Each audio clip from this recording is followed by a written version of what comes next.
જય સમય વિદ્યાર્થી, ગુડ મોર્નિંગ.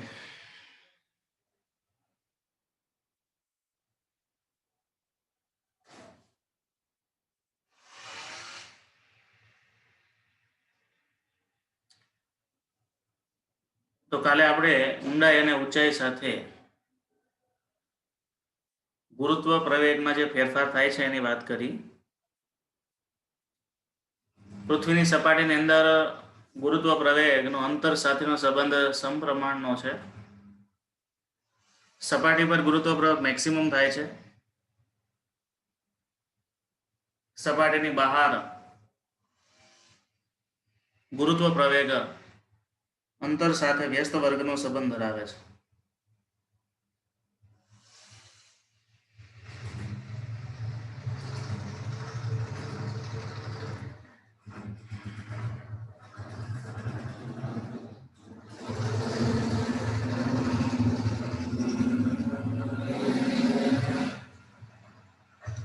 હવે પછીના નવા મુદ્દામાં આવે છે વાત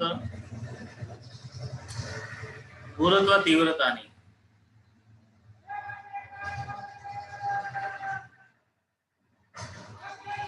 અથવા ગુરુત્વ ક્ષેત્રની તીવ્રતા.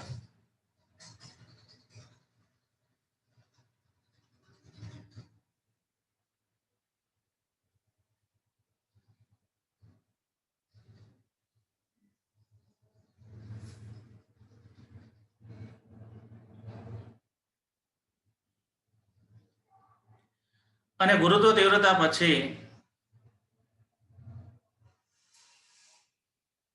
ગુરુત્વ સ્થિતિ ઉર્જાની વાત આવે.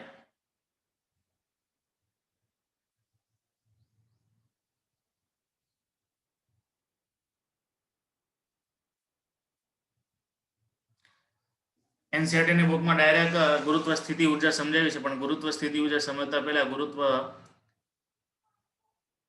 તીવ્રતા, ગુરુત્વ સ્થિતિમાન એ સમજવા પડે.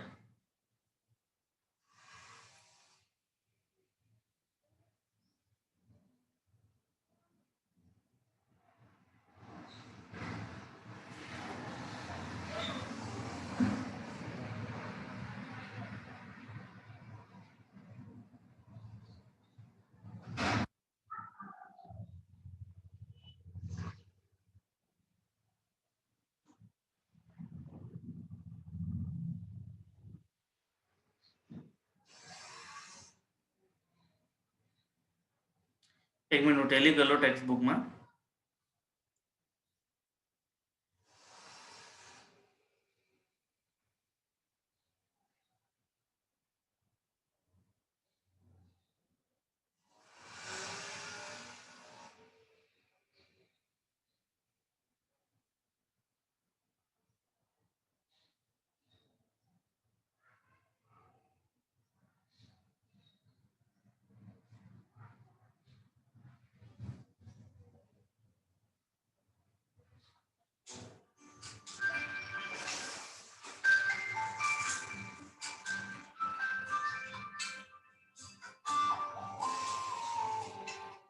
ટાઇટલ લખો ગુરુત્વ તીવ્રતા અથવા ગુરુત્વ ક્ષેત્ર અથવા ગુરુત્વ ક્ષેત્રની તીવ્રતા.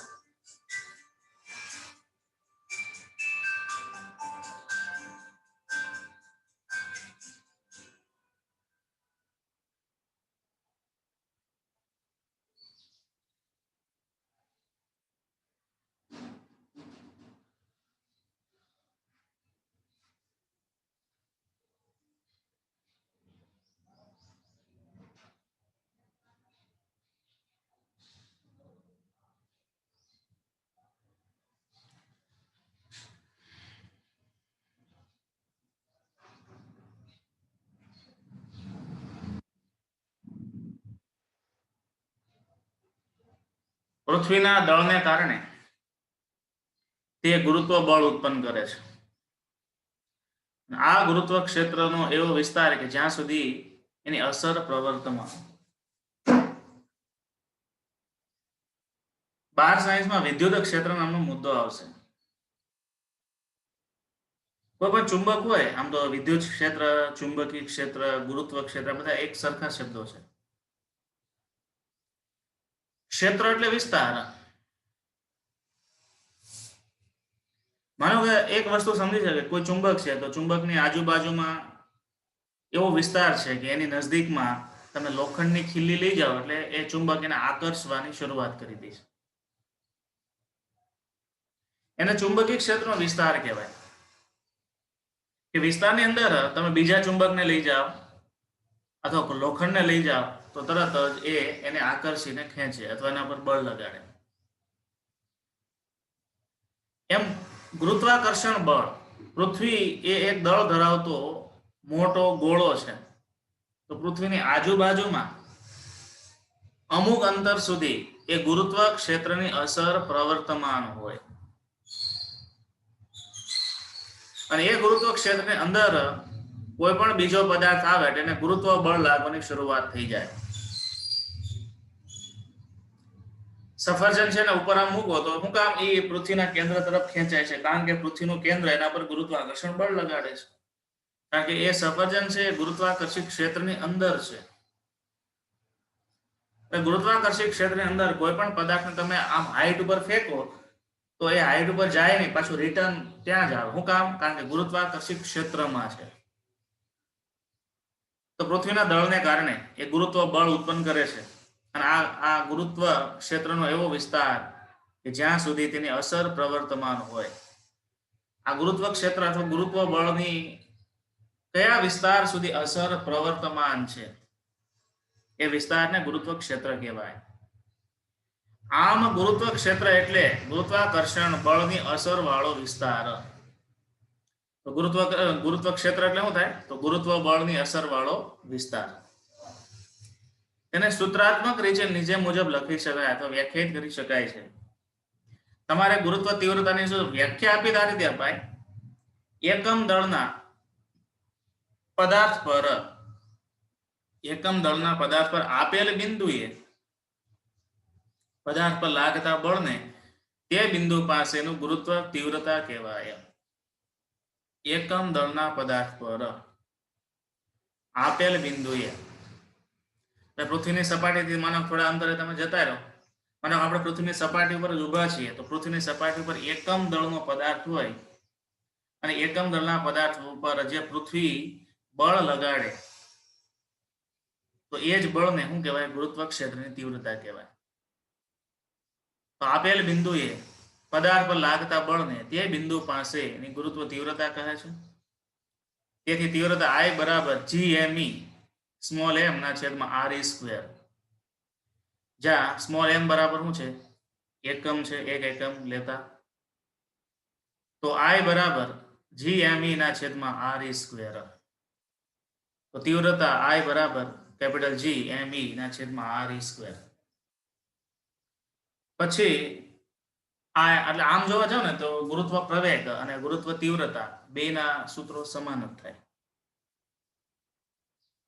બરાબર ખ્યાલ આવ્યો?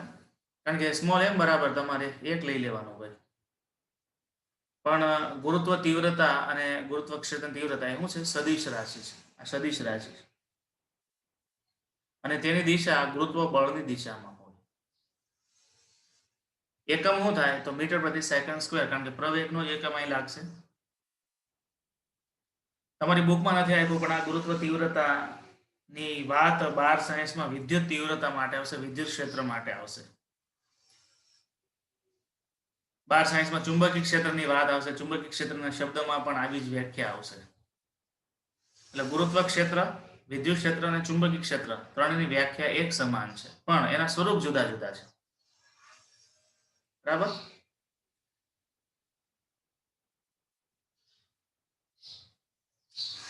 પછી આવે છે ગુરુત્વ સ્થિતિમાન અને ગુરુત્વ સ્થિતિ ઉર્જા. એ મુદ્દો આવે, પણ એ પહેલા આ વચ્ચે એક ઝીનિટનો મુદ્દો લીધો છે. એમાં છે અક્ષાંશ સાથે જીમાં થતો ફેરફાર. આ છે ને એક ઝીનિટ માટે નોંધ છે અને આમાં ગુરુત્વ ક્ષેત્રની તીવ્રતામાં ટેક્સ્ટ બુકમાં નથી આપી, પણ ઝીનિટ માટે જરૂર પડે એટલે આ બંને નોંધ તરીકે યાદ રાખવાનું છે. આને નોટ્સ લખી નાખવાનું છે, આને પણ નોટ્સ તરીકે જ લખવાનું છે. જીમાં અક્ષાંશ સાથે ફેરફાર. અથવા તમે એમ કરો વિદ્યાર્થીઓ કે પાકી બુકમાં સીધી ગુરુત્વ તીવ્રતા ન લખો, પાકી બુકમાં ઊંડાઈ સાથે ફેરફાર ઊંચાઈ સાથે ફેરફાર અને પછી ડાયરેક્ટ અક્ષાંશ સાથે ફેરફાર એની નોંધ લખી નાખવાની. બરાબર, આપણે પહેલું આવશે ઊંચાઈ સાથેનો ફેરફાર, એ તમે લખી નાખ્યું હશે બાકી બુકમાં. પછી આવશે ઊંડાઈ સાથેનો ફેરફાર અને ત્રીજા ક્રમમાં નોટ્સ તરીકે જીનિટ માટે જીના મૂલ્યમાં અક્ષાંશ સાથે થતો ફેરફાર. એટલે કે પૃથ્વીની સપાટી પર જેમ અક્ષાંશ બદલાય એમ જીનું મૂલ્ય પણ બદલાય છે. આપણે વ્યાપક રીતે એમ લખીએ છીએ કે ભાઈ પૃથ્વીની સપાટી ઉપર જીનું મૂલ્ય 9.8 છે. બધી જગ્યાએ 9.8 નથી, એમાં પણ નાનો મોટો ફેરફાર થાય છે. અક્ષાંશ બદલાય એટલે શું બદલાય? સ્થળ બદલાણું. અને સ્થળ બદલાણું એમ જીના મૂલ્યમાં પણ ફેરફાર થાય. તો પેલા તો વિદ્યાર્થીઓ તમને ખબર હોવી જોઈએ અક્ષાંશ કોને કહેવાય અને રેખાંશ કોને કહેવાય.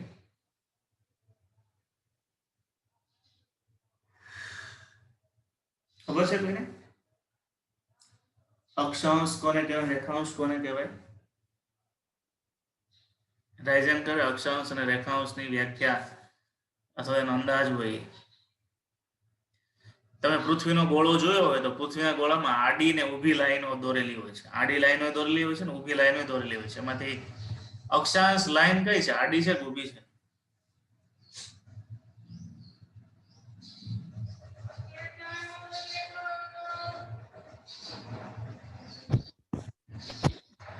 ઊભી કાલ્પનિક રેખાને. હે? ઊભી કાલ્પનિક રેખાને.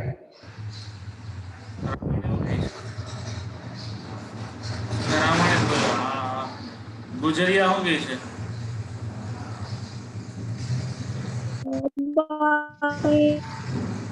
આડી રેખા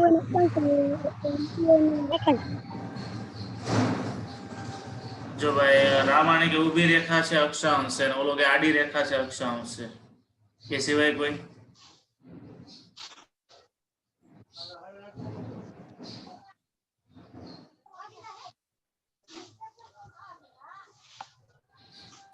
આડી રેખા અક્ષાંશ કહેવાય.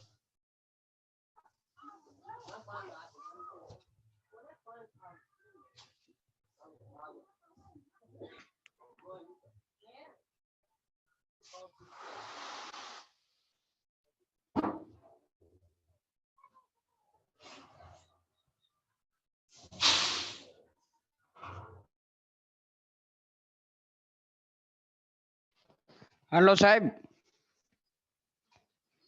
તમે અનમ્યુટ થાવ.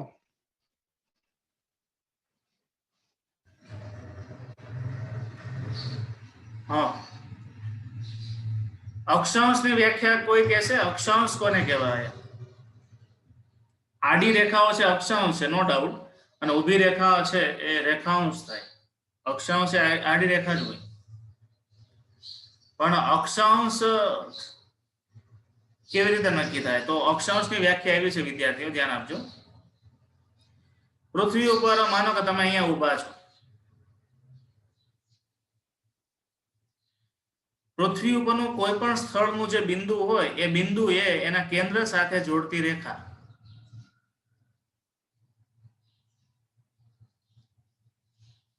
એના સમક્ષ સીધી સાથે બનાવેલો ખૂણો અથવા વિષુવવૃત્ત સાથે બનાવેલો ખૂણો. વિષુવવૃત્ત એટલે આ માનો કે પૃથ્વીનો ગોળો છે, એમાં આ અક્ષ રેખા છે અને વિષુવવૃત્ત રેખા છે એ કેવી હોય? આડી હોય. આ વિષુવવૃત્ત જે સેન્ટરમાં વિષુવવૃત્ત છે. હવે આ માનો કે પૃથ્વી ઉપરનું કોઈ સ્થળ છે પી, એ પી ને આ કેન્દ્ર સાથે જોડી દો. તો કોઈ પણ સ્થળે એના કેન્દ્ર સાથે જોડતી રેખા એટલે કેન્દ્ર સાથે જોડતી રેખા અને વિષુવવૃત્ત વચ્ચેનો ખૂણો એટલે આ બે વચ્ચેનો ખૂણો બન્યો. અને એ જે આલ્ફા બન્યું અથવા લેમ્બડા બન્યું એ લેમ્બડાને જ અક્ષાંશ કહેવાય.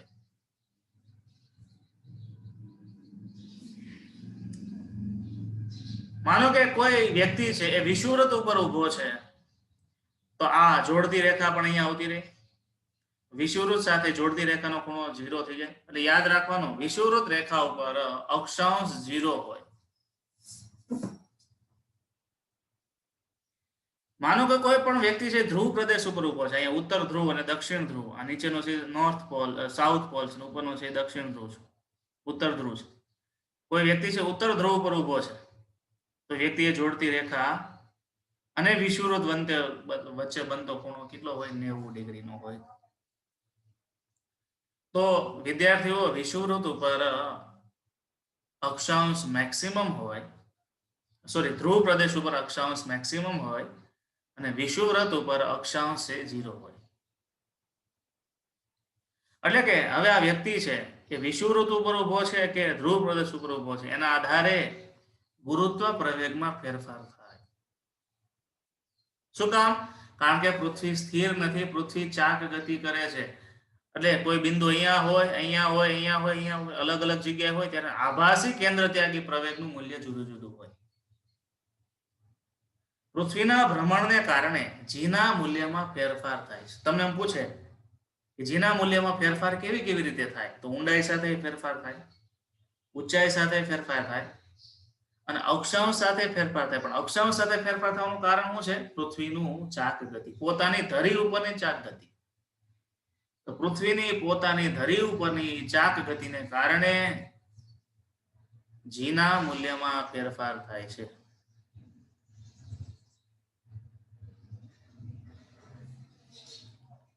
તો આ રીતે થશે. આગળની વાત લઈએ. માનો કે કોઈ બિંદુ P પાસે કોઈ વ્યક્તિ ઉભો છે અથવા અહીં એકમ દળનો પદાર્થ મૂક્યો છે, તો એના કેન્દ્ર તરફ ગુરુત્વ બળ લાગતું છે. ધ્યાન આપજો બરાબર, Fg. ગુરુત્વ બળ હંમેશા કોઈ પણ ઉપર એ પૃથ્વીના કેન્દ્ર તરફ જ લાગે, એટલે કેન્દ્ર તરફ આ ગુરુત્વ બળ Fg લાગે છે. પૃથ્વીની ચાક ગતિના ભ્રમણને કારણે આ પદાર્થ ઉપર કેન્દ્ર ત્યાગી બળ Fc લાગે છે. આ લેમ્બડા છે તો આ લેમ્બડા છે, અને આ લેમ્બડા છે, આ લેમ્બડા છે, યુગ્મ કોણ થયું, આ લેમ્બડા છે તો આ લેમ્બડા થાય, અને આ લેમ્બડા થાય તો આ લેમ્બડા થાય. જેની સાથે ખૂણો બનાવે એને કહેવાય Fc cos લેમ્બડા. આ લેમ્બડા છે તો Fc આની સાથે ખૂણો બનાવે છે, એટલે આ Fc cos લેમ્બડા થયું. હવે આ વ્યક્તિ અથવા આ પદાર્થને આ પૃથ્વીની સપાટી ઉપર જો સમક્ષિતિજ રહેવું હોય તો Fc cos લેમ્બડા અને Fg બંને સમાન મૂલ્યના, પરસ્પર વિરુદ્ધ દિશાના હોવા જોઈએ. એટલે બેના મૂલ્યો સમાન, સમતોલન માટે આ બંને એકબીજાને સમતોલવા જોઈએ. બીજું, કેન્દ્રથી બિંદુ P નું અંતર કેપિટલ R છે, પણ ભ્રમણ અક્ષથી આ બિંદુ P નું અંતર સ્મોલ r છે. કારણ કે ચાક ગતિ માટે ભ્રમણ અક્ષની પણ જરૂર પડશે, કારણ કે ભ્રમણ અક્ષને અનુલક્ષીને ચાક ગતિ કરે છે, ત્યારે ભ્રમણ અક્ષની ત્રિજ્યા સ્મોલ r થાય. ચલો, પૃથ્વીના કોઈ સ્થળે કેન્દ્ર સાથે જોડતી રેખાએ વિષુવવૃત્ત સાથે આંતરેલ ખૂણાને તે સ્થળનો અક્ષાંશ કહે છે. લેમ્બડા જેટલા અક્ષાંશ સાથે પૃથ્વીની સપાટી પરનું બિંદુ P પાસે m દળનો પદાર્થ મૂકેલો છે. પદાર્થ પર લાગતું બળ કયા બળ લાગે છે? તો ગુરુત્વ બળ Fg બરાબર mg જેટલું લાગે છે, અને કેન્દ્ર ત્યાગી બળ લાગે Fc બરાબર mv² સ્મોલ r, કારણ કે ચાક ગતિ માટે સ્મોલ r જવાબદાર છે. સમતોલન સ્થિતિ માટે આકૃતિ પરથી કુલ પરિણામી બળ F' બરાબર શું થશે? Fg - Fc cos લેમ્બડા થશે. હવે F' બરાબર શું થાય? તો mg' Fg બરાબર શું થાય? તો કે mg Fc એટલે શું છે? mv² r છે અને cos લેમ્બડા થાય. ત્રણેય સમીકરણમાંથી તમે m નું કોમન કાઢી લો, છેદ ઉડાડો, એટલે અસરકારક ગુરુત્વ પ્રવેગ મળ્યો g'. g' બરાબર શું થશે? તો ge -v²/r એને ગુણ્યા cos લેમ્બડા. બસ આ સૂત્ર. ખરેખર પૃથ્વીના ભ્રમણને કારણે કોઈ પણ સ્થળ પાસે ગુરુત્વ પ્રવેગ ge જેટલો નથી મળતો. આપણે ge ક્યારે મળે? ge ક્યારે મળે? પૃથ્વી પોતાની ધરી ઉપર સ્થિર હોય ત્યારે. પણ પૃથ્વી પોતાની ધરી પર ભ્રમણ કરે છે, એ ભ્રમણને કારણે એના ઉપર ગુરુત્વ બળ સિવાયનું આભાસી કેન્દ્ર ત્યાગી બળ લાગે, અને આભાસી કેન્દ્ર ત્યાગી બળને કારણે g માં ઘટાડો થાય. અને કેટલો ઘટાડો થાય? v²r/ cos લેમ્બડા જેટલો થાય. વિદ્યાર્થી, આપણે જાણીએ છીએ v બરાબર r ઓમેગા છે, તો v² બરાબર ω²r² માંથી r નો છેદ ઉડે, તો g' બરાબર g - ω²r cos લેમ્બડા થયું. આકૃતિની ભૂમિતિ પરથી cos લેમ્બડા પાસેની બાજુ છેદમાં કર્ણ. જુઓ તો cos લેમ્બડા, cos લેમ્બડા પાસેની બાજુ છેદમાં કર્ણ. તો સોરી, આ અહીંયા આકૃતિની ભૂમિતિમાં OQP માં cos લેમ્બડા એટલે પાસેની બાજુ છેદમાં કર્ણ. પાસેની બાજુ સ્મોલ r છે, કર્ણ છે એ કેપિટલ R જેટલો છે.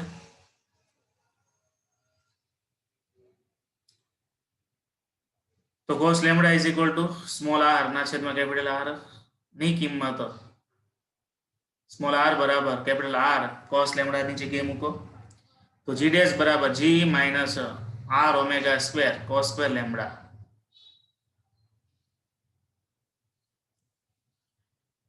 આ વ્યાપક સૂત્રથી અક્ષાંશ માટે.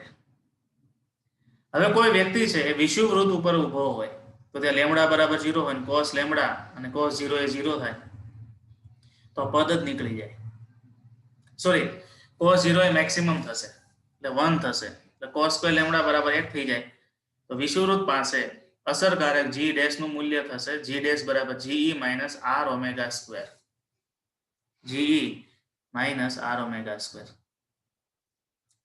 હવે ધ્રુવ પ્રદેશ પાસે લેમ્બડા બરાબર π/2 છે, cos π/2 બરાબર 0 થાય તો ધ્રુવ પ્રદેશ ઉપર g ડેશ બરાબર ge જેટલું. એટલે જો ધ્યાન આપો, તમને MCQ કઈ રીતે પૂછે છે આ લોકો g નીટમાં. ધ્રુવ પ્રદેશ પાસે g નું મૂલ્ય 9.8 કરતા વધારે હોય, એના કરતા ઓછું હોય કે એટલું જ હોય. તો ધ્રુવ પ્રદેશ પાસે અહીંયા g ડેશ બરાબર ge મળ્યું એટલે 9.8 જ મળે. અને તમને વિષુવવૃત્ત પાસે કે તો ત્યાં g ડેશ નું મૂલ્ય 9.8 કરતા ઓછું આવે, કારણ કે ge માઇનસ કરવું પડે છે ને એટલે. તો આ રીતે g ના મૂલ્યો એ બદલાતા મળે. અને પછીની વાત આવે છે ગુરુત્વ સ્થિતિ ઊર્જા અને ગુરુત્વ સ્થિતિમાન. બે વાત છે, પહેલા ગુરુત્વ સ્થિતિમાન સમજીને પછી ગુરુત્વ સ્થિતિમાન સમજી શકાય. એટલે હું તમને પહેલા ગુરુત્વ સ્થિતિમાન સમજાવું છું.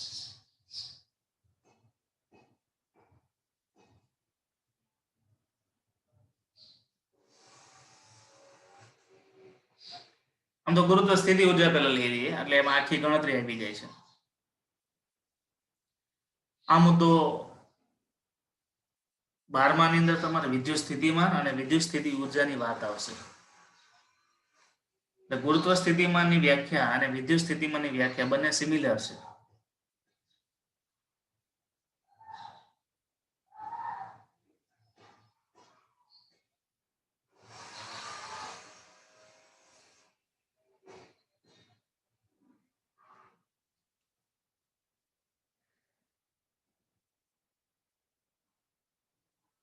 હવે જુઓ, કોઈ પણ રોકેટ હોય કે કોઈ પણ મિસાઇલ હોય એને પૃથ્વીની સપાટી ઉપરથી અનંત અંતરે મોકલવા માટે કંઈ કાર્ય કરવું પડે, ન કરવું પડે?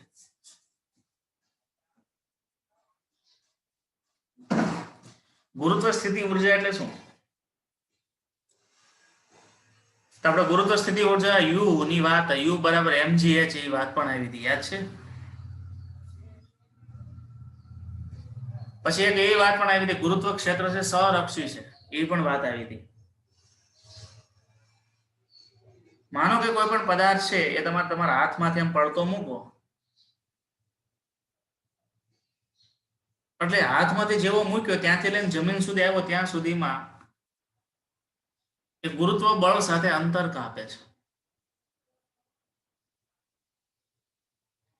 એટલે ગુરુત્વ બળ સાથે અંતર કપાય છે એનો મતલબ કાર્ય થાય છે અને કાર્ય આપણને મળે છે. પણ પદાર્થ ને તમામ છૂટો મૂક્યો પછી એ પૃથ્વીના કેન્દ્ર ઉપર શું કામ ખેંચાણ? તો એનો જવાબ છે એ પદાર્થ પાસે ગુરુત્વ સ્થિતિ ઊર્જા છે અને એ સ્થિતિ ઊર્જાને કારણે એ પદાર્થ છે પૃથ્વીના કેન્દ્ર તરફ ગતિ કરે છે. ન્યૂટનના નિયમ પ્રમાણે કોઈ પદાર્થને ગતિ આપવા માટે બાહ્ય બળની જરૂર પડે. જો બાહ્ય બળ ન લગાડો તો સ્થિર હોય તો સ્થિર રહે અને ગતિ કરતો હોય તો ગતિમાં જાળવી રાખે. માનો કે તમારા હાથમાં તમે પેન લીધી, એ તો તમે પેનને પકડી રાખો એટલે પેન સ્થિર છે, પણ તમે જેવી પેનને મૂકી દો એટલે તરત પેન ગતિની શરૂઆત કરે છે કેન્દ્ર તરફ. એ કેન્દ્ર તરફ ગતિની શરૂઆત કરી એનો મતલબ એવો થયો કે એની પાસે કંઈક ઉર્જા છે.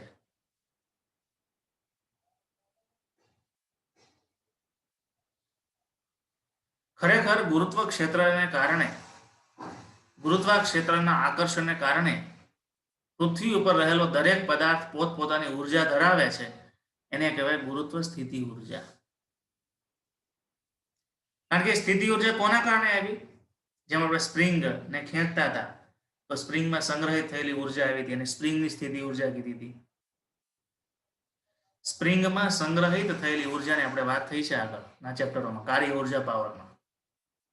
ત્યારે ગુરુત્વ સ્થિતિ ઉર્જાની પણ થોડી U બરાબર mgs વાળું સૂત્ર પણ આપણે ધાર્યું હતું.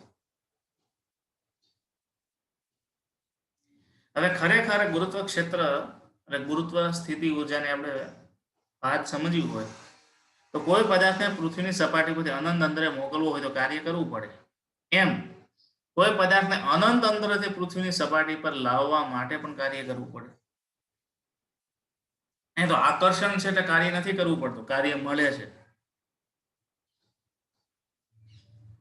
પણ મળતા કાર્યને કરવા પડતા કાર્યમાં રૂપાંતરિત કરવા માટે ઋણ સંજ્ઞા વાપરવી પડે છે.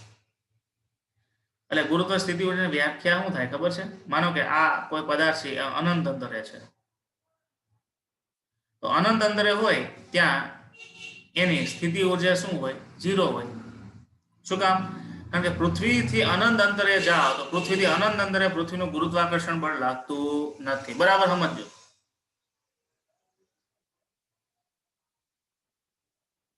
પૃથ્વીથી અનંત અંતરે એની ઉર્જા 0. હંમેશા સ્થિતિ ઉર્જાનું અગત્યતા નથી, સ્થિતિ ઉર્જાના ફેરફારનું અગત્યતા છે. એવી કંઈક આપણે વાત આવી હતી. પણ ફેરફારમાં એક ઉર્જા તમે 0 લઈ લો તો અંતિમ ઉર્જામાંથી તમે પ્રારંભિક ઉર્જા બાદ કરો, પણ પ્રારંભિક ઉર્જા 0 હોય તો અંતિમ ઉર્જા છે ફેરફાર જેટલી મળે. એટલે પ્રારંભિક ઉર્જાને 0 કરવા માટે આપણે એવું ધારણા કરી કે આ પદાર્થ પૃથ્વીની સપાટી કરતા અનંત અંતરેની ઉર્જા કેટલી હોય? સ્થિતિ ઉર્જા 0 હોય. કારણ કે તે ગુરુત્વાકર્ષણ બળ જ નથી. અનંત અંતરે તો બળ શું થઈ જાય? 0 થઈ જાય. એટલે આ પદાર્થ છે એ કઈ આના તરફ આવે નહીં, કારણ કે ત્યાં પૃથ્વીનું આકર્ષણ જ નથી. પણ હવે તમે થોડોક નજદીક લાવો, થોડોક નજદીક લાવો, થોડોક નજદીક લાવો, થોડોક નજીક લાવો. નજીક લાવવા માટે તમારે કાર્ય કરવું પડે ને. અનંત અંતરેથી પૃથ્વીના સપાટી પરના કોઈ બિંદુ પાસે લાવવા માટે કરવું પડતું કાર્ય. એ કરવું પડતું કાર્યનું જે ઋણ મૂલ્ય થાય એને જે તે બિંદુ પાસેની સ્થિતિ ઉર્જા કહેવાય. માનો કે આ પદાર્થ અનંત અંતરે હતો અને હવે આ પદાર્થ r અંતરે લાવ્યા, તો અનંત અંતરેથી r અંતરે લાવવા માટે કરવું પડતું કાર્ય W છે. જેટલું કાર્ય કરવું પડ્યું એ કાર્યનો આ પદાર્થની ઉર્જા તરીકે સંગ્રહ થશે.